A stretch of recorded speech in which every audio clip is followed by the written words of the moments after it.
She didn't stay in the convent after she died. She moved into the hills. When you grow up in Leicester, you learn one name before all the others: Black Agnes. Some say she was once Sister Agnes Scott, a Dominican nun so reclusive she stopped speaking to the living years before her death in 1455. Others say she was never human at all, that she was a pagan goddess left behind when people stopped worshiping her. But every story agrees on one thing: when she rose after death, she didn't rise as a woman. She carved her home into the Dane Hills with her bare hands, long blue fingers dragging through stone like wet clay. The cave is still there, Black Agnes Bower, and locals say the rocks remember her scratching.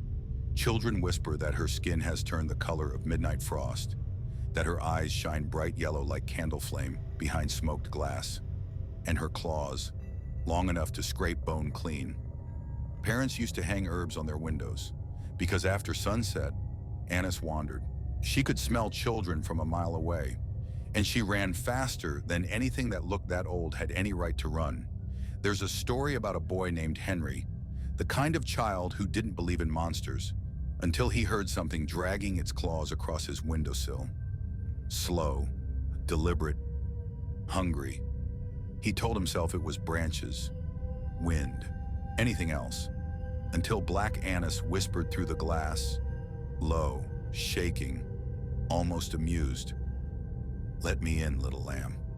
When Henry finally worked up the courage to look, he saw a single blue fingertip tapping the pane, a claw longer than his hand, and behind it, teeth.